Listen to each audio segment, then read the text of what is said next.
Woi, nyeti yangu. Nimeibiwa nyeti yangu. Tena, nimeshaibiwa. Ya kuku, mayai, ya ng'ombe, maziwa.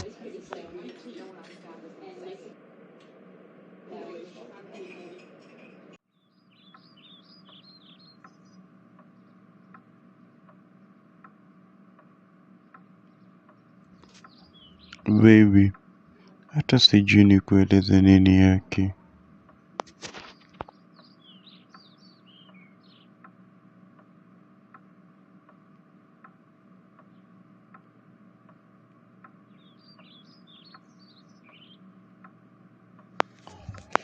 Baby, wacha tu.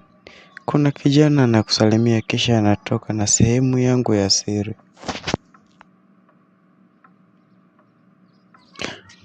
Sio kweli, wewe ulienda kwa mke wa mtu Karogo. Jaribu kunielewa. Pepela, nasikia ripoti huku mtaani mnaibiwa sehemu zenyu za siri. Ni kweli ama ni pepesi za mtaani?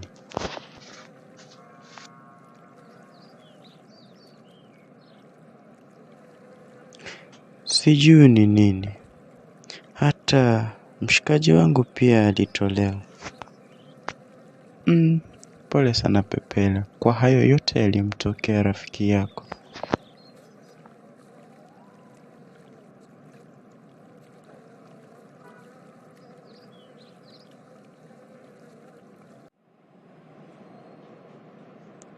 Woi, yote tena toka humo ndani.